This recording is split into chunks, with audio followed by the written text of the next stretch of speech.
Okay. There was a structural mistake made, and the ones, it used to be Georgia State Apartments right there on 75, settled a total of about 8 inches before they corrected the problem. But anyway, these are the kind of things that we've done as well. Again, medical, quite a bit of that. I'm really trying to get to, is that the end? Oh, wait a minute. Jay, where's the ones where we're going through kind of the financial side? Is that in the second one?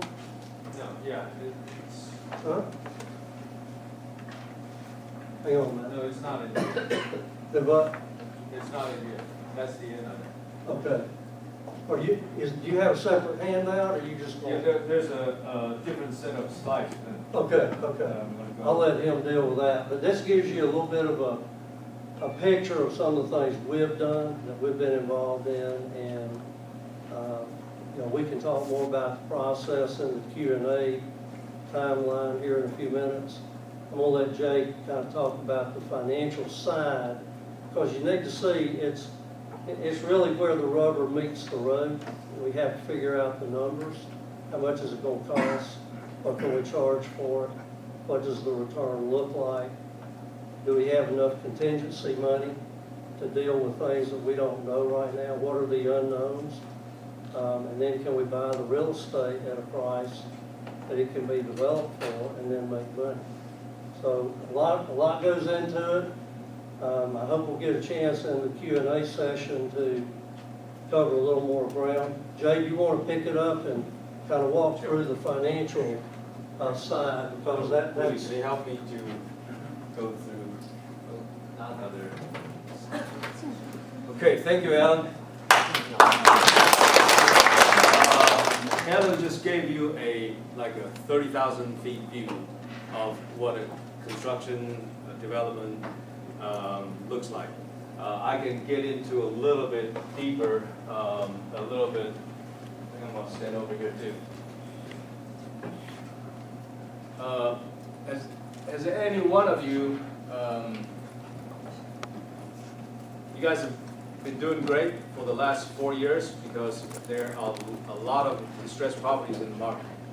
And during those times that you were able to find many distressed properties to acquire for yourself or for your clients. In the most recent year, has anyone noticed that it's getting harder and harder to find? Anybody has that problem? Please raise your hand. That's one way of that's one way to profit from real estate market. We don't always have distressed property inventory at all times. So what do we do when there's not sufficient distressed property? I'd like to go over that with you. Between 2008 to 2014, end of 2014, those are the time that model will work perfectly, because there are plenty of distressed properties, especially when you enter the market between 2009 to 2011. That's a perfect entry point. And right now, many, if you deal with most of the residential properties, that you might be looking at doubling, or at least have good 30–40% growth over that period of time, which is incredible. But it's just like stock market, that you're going to have to be able to time the market, and nobody can do that consistently. And I always like to say this: people that can make money in a certain way one time is not impressive. Who's going to be really impressive is someone can do that every day. And I know real estate is such a challenging area, and from the year of 2015 moving forward, at least in the next 3 to 4 years, I'd like to introduce what I think is going to work for the market. real estate profit center in the past 8 years is just exactly what I described. And where do we go from now? I'd like to first go over a few different types of real estate investment. Of course, you know commercial investment. You have shopping centers, office buildings, warehouses, industrial buildings, apartment complex, and assisted living. These are all considered commercial development. In residential real estate investment, you can start small, like single-family home construction. That's how I started. Actually, I started even smaller. I started to pour driveway, concrete driveway. That's my first construction job. Single-family homes, subdivision development, townhome development, condo development. Now, condo development, there's a mid-rise and high-rise, and I'd like to kind of emphasize the differences between the first three items. Single-family home development and townhome and mid-rise condo, you can most likely use wood structure, which is a lot, it costs less than the light gauge steel or metal framing. So keep in mind that when you go to anything that is higher than 5-story, that requires metal structure, your per square foot building cost will increase dramatically. The last one is senior living, which is extremely popular. You can do either senior living, 55 plus community. Those have been very popular for the last 5 years, and it will continue to be popular because our demographic trend is moving towards that direction. Others, you can invest in tax liens and tax credit or REIT or just land speculation. And this others is not our focus today, so I'm not going to spend a lot of time doing that. Real estate investment by investment objective. Many of you have clients to ask you to say, I want to invest in real estate. Can anybody tell me what's your first question that you ask your client? Can anybody? What's our budget? What's your budget? Okay. That's one. And? Rent or own. Rent or own. Okay. In the area? Anybody else? Return rate on. Return rate. When we're talking about investing, the most important thing is the rate of return. Because many people told me between 2011 through 2014, we worked with a hedge fund from New York. We did real estate acquisition for the hedge fund. Over the course of 3 years, we acquired over $110 million worth of real estate for the hedge fund.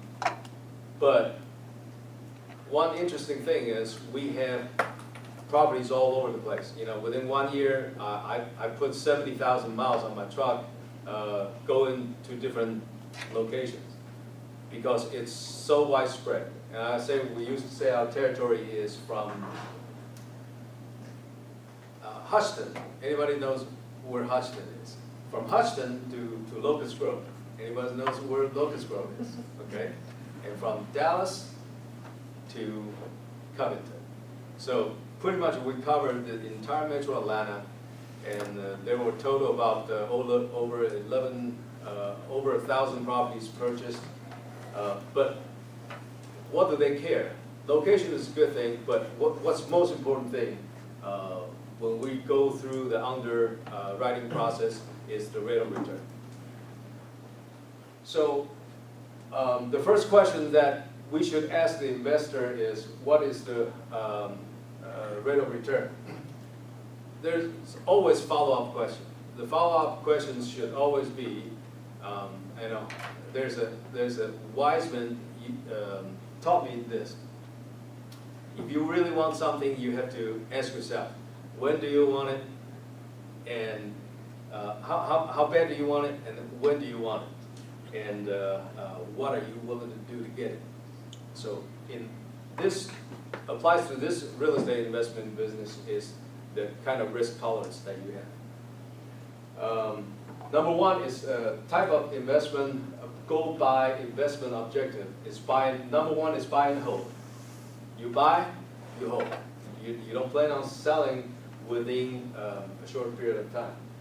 So the objective will be taking cash flow plus appreciation. Two, speculation. You buy low, sell high, and I think most of you have done this either yourself or with your client. But what's important is with predetermined time period. You need to be disciplined enough to know when to get out, because real estate market does fluctuate like stock market. I have, we've turned out offer that we wish we did. Let me just put it that way. Project-specific investment with predetermined ROI, and I think for most absentee investors, at least that should be the type of investment they're looking for. Is, I don't care what you do.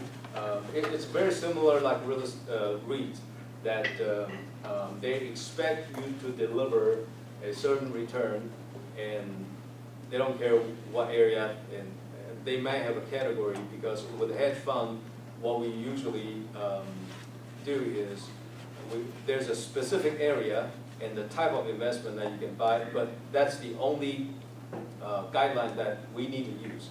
Everything else we can apply, whatever the metrics that we think is the most, can be most profitable. So as long as we were buying single-family home, as long as we're within a certain geographic area, it's a free, we can free to use any strategy to deliver the return that the investor is expecting. Project funding source.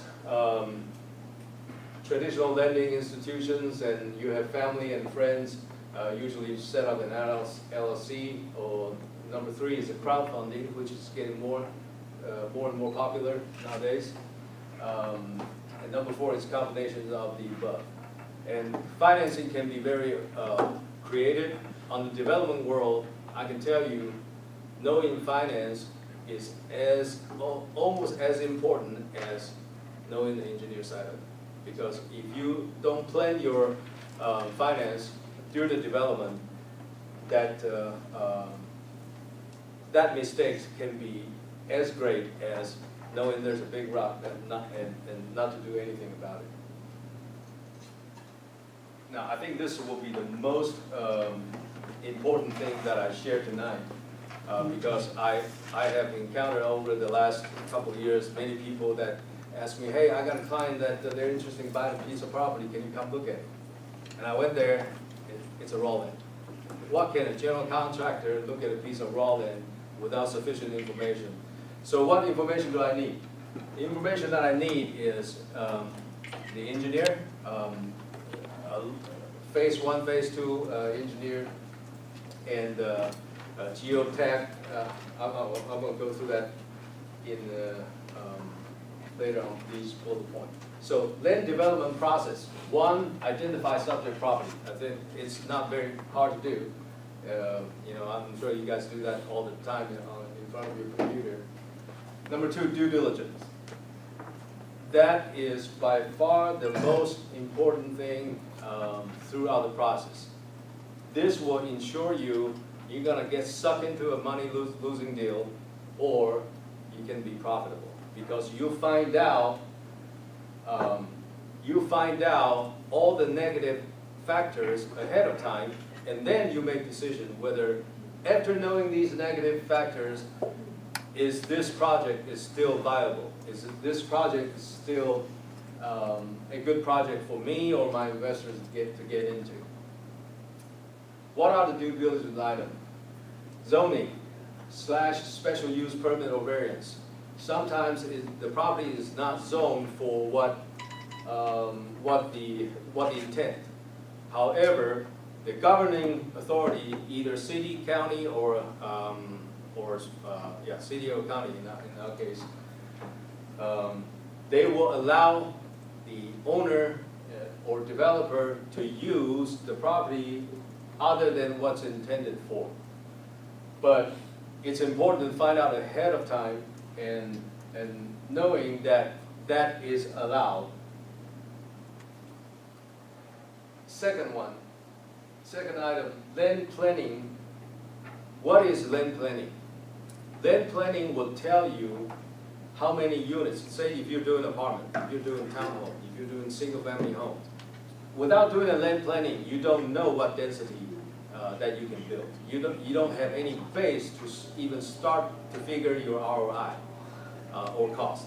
So when a friend asked me to go look at a piece of property without a lot of these informations, my guess is as good as yours. So with all these things that we need to find out ahead of time, go ahead. Can you explain the zoning again? What the zoning, the category, residential, commercial, or townhouse, or single-family house? What are the zoning? You can explain that. Okay, zoning, every piece of property on the market, the seller or the listing agent should tell you what's the zoning for that particular piece of property. And I can tell you because even the same zoning, different county, they might have different name applied to it. But in general, C is commercial. So M is industrial. But as far as the detail, there's not across the board, because if you look at the zoning type, if you go on different city websites or county websites, they might show different things, but that might have the same purpose, that you can use the land for the same purpose. Special use permit, I think it's more important to give you a little bit more explanation, because special use is a good thing that you can utilize as long as the purpose of the land is not used, not too much deviate from the original intent. So I don't know. It's really a case by case. If you look at a piece of property, then every city, because the zoning ordinance is created by each governing body. So Gwinnett County have their own zoning ordinance. My city, Johns Creek, we have our own. So what we created might not work for Gwinnett County. So it's really case by case situation that you have to look at it individually. So get the permit, should pay some application fee or pay some fee for that? For So the special use for permit, if I get the. No, actually, special use permit does not have a lot of expenses involved. But the only expense is really submittal. And I also want to share with you what a quick way and inexpensive way to find out. Just go talk to them. A lot of times before you submit your original application, you go to Planning and Zoning Board, not board, but Planning and Zoning Department, ask anybody potentially that is going to review that case, verbally get a feedback. This zoning, I'm thinking about doing this type of building. Do you think it's going to work? And this is the size. They will not tell you, no problem, if you send this application, I'm going to put a stamp on it. They won't tell you that, but their feedback will give you a good indication whether this is more doable or not. That's it. It's likely, their answer will always be, it's likely that we will approve. If you have that indication, then I think it's safe to proceed. If not, develop Plan B. So let the planning determine density, so you can begin to figure what's your ROI, and what's the total project cost. Environmental geo testing, basically, is there any pollution on the ground, any rocks on the ground, any trash that's been buried over the years that has not been, trash has not been properly disposed and got buried on the ground. And those are pretty much all the obstacles for development on the ground. So the next step is civil engineer site design. Where have you found whether you have the trash? If the department, you can go ask. No, they won't tell. Most of those that, if they know, they'll catch those people who buried those trash. I think, I can't remember how long ago, but in the past, like 18, 19 years ago, builders, developers, they used to be able to just dig a big hole and bury the stuff. But they will not tell the county or governing authority as long as they are not on the footprint of a building. So you will not have a foundation settling issue. So, does that answer your question? So how do you find out if there is anything on the ground? Do you have some technique to use or? No technique, engineer testing.